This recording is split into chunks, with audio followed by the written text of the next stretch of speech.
Now,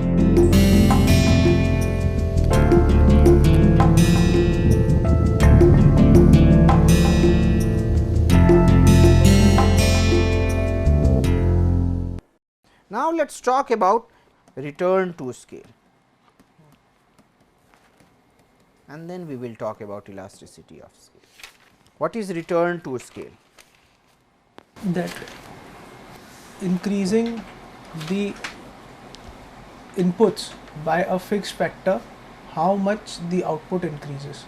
Okay. So, what we have been doing so far, if you pay attention, that what we did earlier, that we took a production function, a simple production function f of k and L, fine. And what did we say? That let us talk about production function either in the sense that we are talking about production function in one variable or in short run, one variable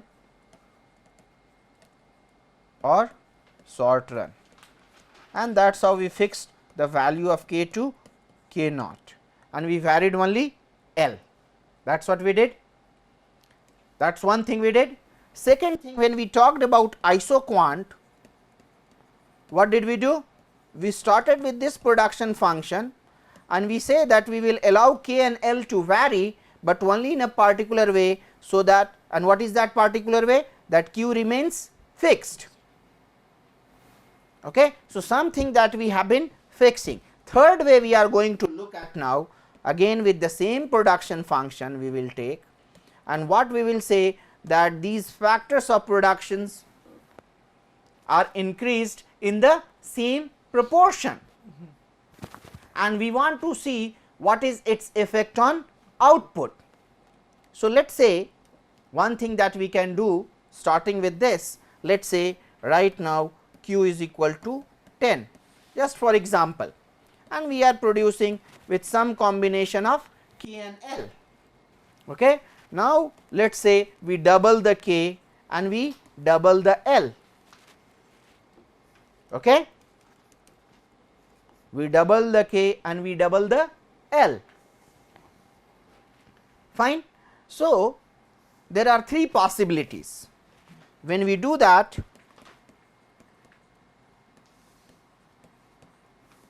and of course, this is the increased, you know, the production at the new level. There are three possibilities, that this is either greater than, and what does it mean? That this is greater than 2 multiplied by 10. So, when we double the capital and double the labor at the same time, output is more than double. Fine. This is one possibility. The second possibility is that output is equal to twice the earlier output, that is 20 in this particular case, and third is that it is less than, and that it means that it is less than 20. Now, see what is happening. We are increasing capital and labor in the same proportion. Now, what I am going to do, instead of using a particular value, I am going to make it more general. We are scaling up the operation. What does it mean? That we are increasing the input and output in the same proportion here. Let us say that factor is t, and of course, we will take t greater than 1, because we are talking about scaling up of the operation, we are increasing it, and instead of here using 2, we can use here t and get rid of this.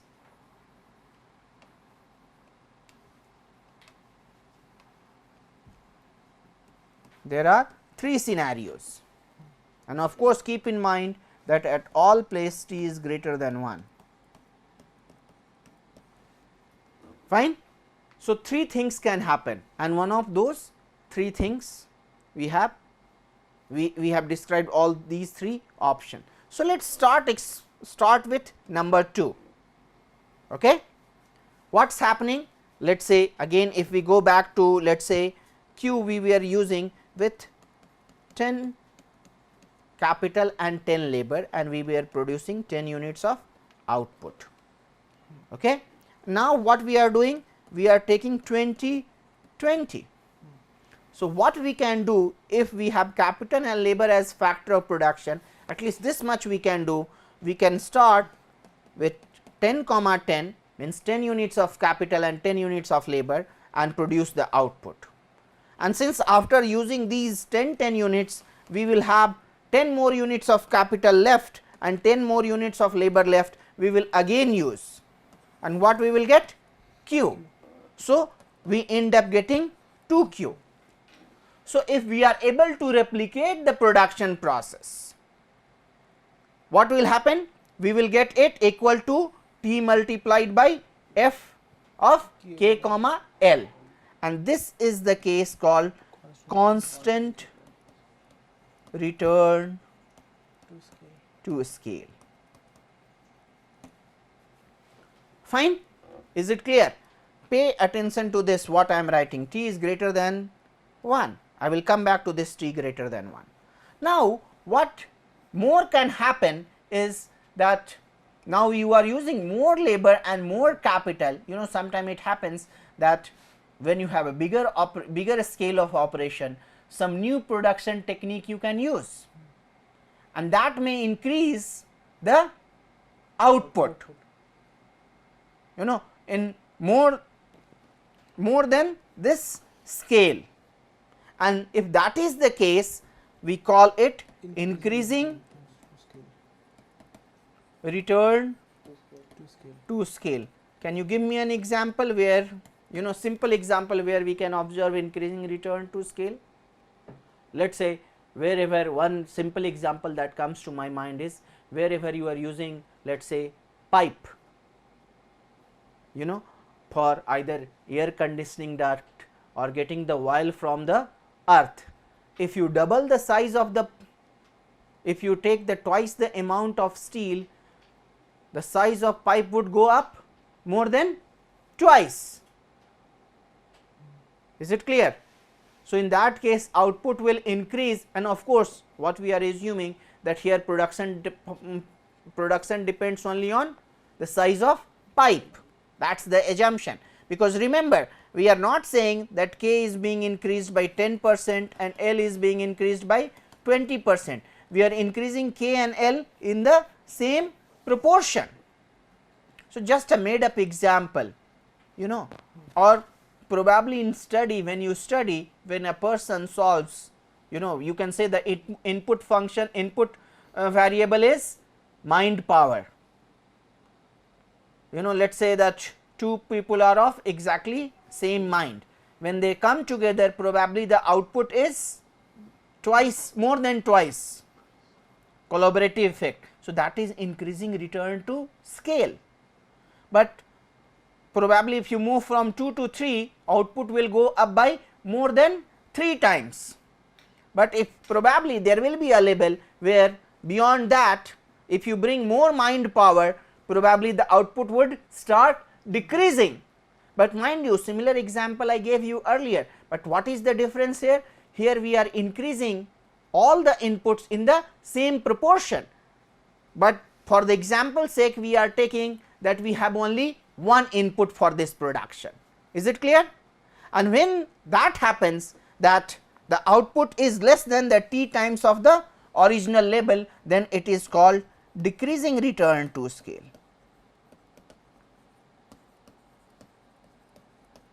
So, when do we hit decreasing return to scale? Can you tell me from example? Because let us say theoretically speaking, we are production function gives the efficient level of, you know, if efficient, it assumes the efficient uses of all the inputs. So, the example that I am giving you, that you have 8 mines and then probably the output would not be 8 times as much as the single mine. So, what we can do, rather than using these 8 together, what we can do, we can separate these into 8 different groups, and then again we will get at least 8 times as much as the earlier output, and we will get the constant return to scale. Then why do we hit this decreasing return to scale? You got my question? Yes, sir. No. See, production function, what is production function? It gives the maximum amount of output possible. So, we are talking about efficient uses of all the inputs. So, one thing in this particular case, because here the assumption is that a firm is doing, remember we are taking the production function view of the firm. So, what would be more efficient, that by putting, rather than putting the 8 minds together, I can separate them into 8 different groups, and in that case assuming that they all have the equal mind power, equal capacity to solve problems, then you get the 8 times as much as output as earlier. So, then what is the need of talking about decreasing return to scale? See, typically what happens, remember the example we talked about the short run, what we said, we started with this f of k comma l, and we can take k is equal to k naught, and then instead of using f of k naught comma l, we typically end up using f of l. Similarly, it is not just like, for example, in agriculture we talk about, you know, you need seed, you need water, you need manpower, you need sunshine to grow some crop. Typically we, because land is given as fixed, so we miss this land, we did not account for this land. But when we are talking about doubling everything, we may double everything, but land, there is a limit to it, you cannot keep on doubling it all the time. Okay. So, but in your production function typically this land is missing. In that sense you hit this decreasing return to scale. Is it clear? Also like for the production of any good, we can double the amount of its ingredients, but you cannot double the amount of machines. So some but so if so typically I am talking about those factors of production which are not explicitly mentioned in the production function. Sometimes it is impossible to double them, and when we are talking about increasing the scale, those factor of production become significant, and that is why we end up getting decreasing return to scale. If truly speaking, if we can replicate the production process at all level, at the fractional level, okay, remember the additivity and divisibility, if we can replicate it and we can scale it, you know, so then what happens, you will never get decreasing return to scale, you will always get constant return to scale. But the assumption is that you should be able to replicate the production process, and you should have all the inputs available, but that may not happen some of the times, and that is why you end up getting decreasing return to scale. In fact, you can show that decreasing return of scale to scale is basically because there is a limit to increase of one particular factor of production, at least one. You can have more than one factor of production. Sir, but in normal isocont maps, what we see that first at some point there is increasing returns to scale, then it is constant return to scale. That is what I am coming back to that. Now let's look at the some of the mistakes that you make. Let us say we are talking about here f comma l, okay. Oh sorry, here we have output q, and here we have l, and this is what we have talked about, okay. Here we should have instead dot dot, fine. And here we are talking about short run, okay, and of course we know the factor of productions are k and l. The only thing is that k is fixed, k is equal to k naught. From moving from here, let us say 1 to this 2, we are not talking about scale. Why? Because capital is fixed at k naught and we are increasing only labor. We are increasing only labor. So, we are not talking about return to scale here in this particular case. In long run. In the long run, yeah. In the long run, the isoquant maps I am talking about. Huh. Okay, I get your question. I think I got your question. So, let us discuss it little bit more, then you can ask it again. Okay.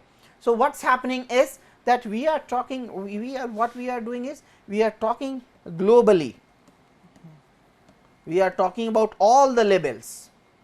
We have not specified the level of K and level of L, we are talking about globally.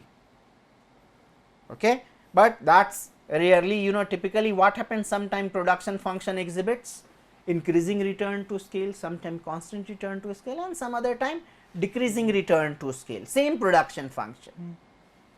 Okay. Here if you go back to the definition, here we are talking about at all level of K and L, this should be true.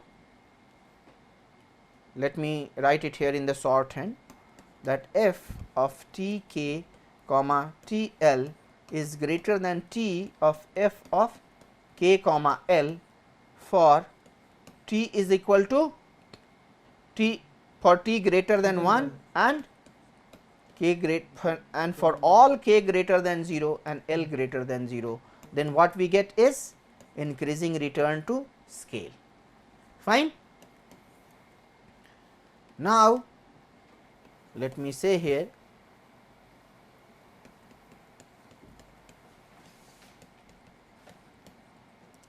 is equal to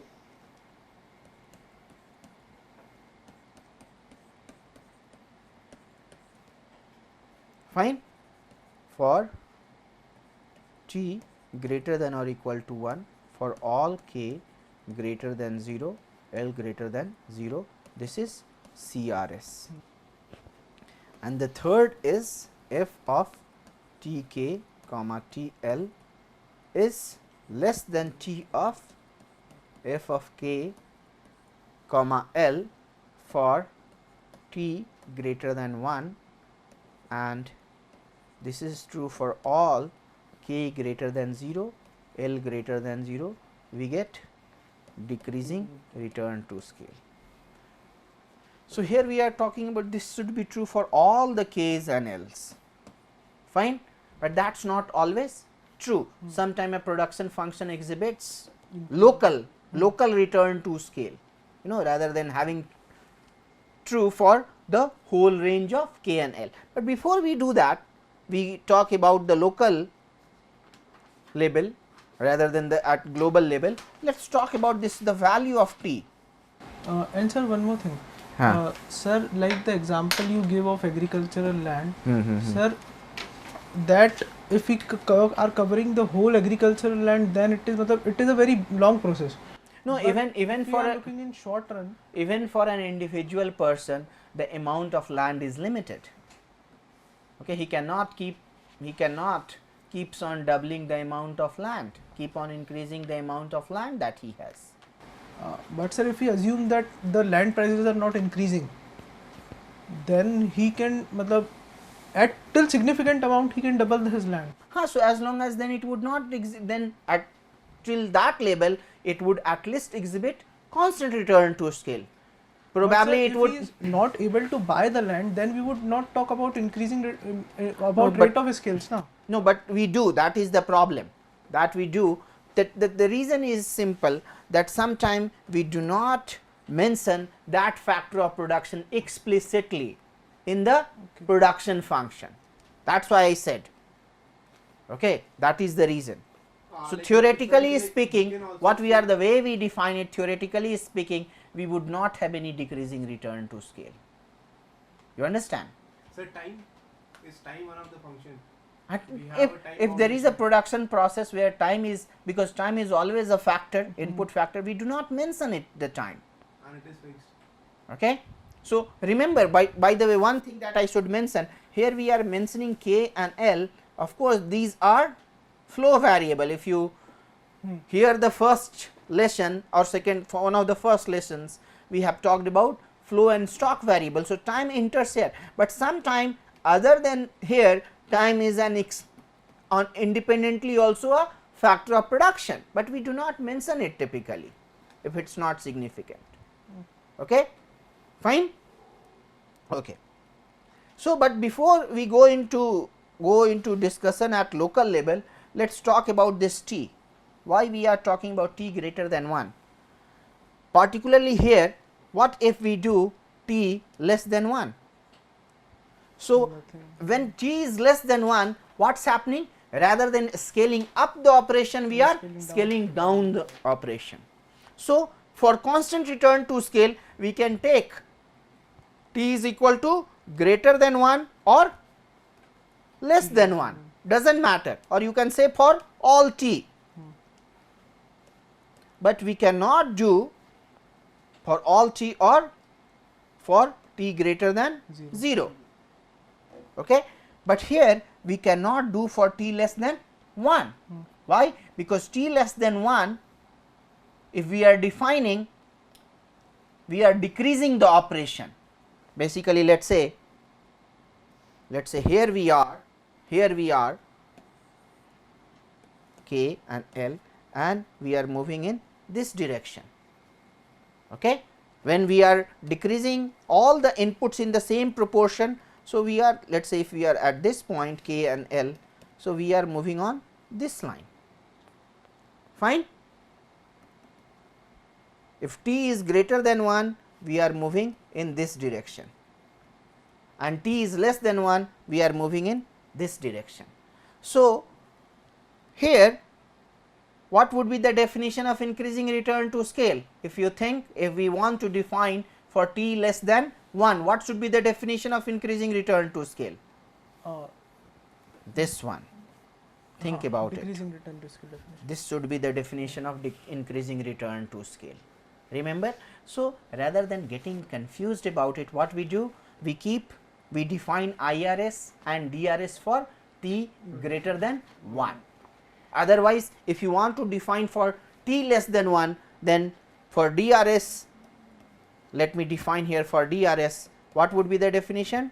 Tk, TL, it should be greater than T of f k comma L for t less than 1 for all k greater than 0 and L greater than 0.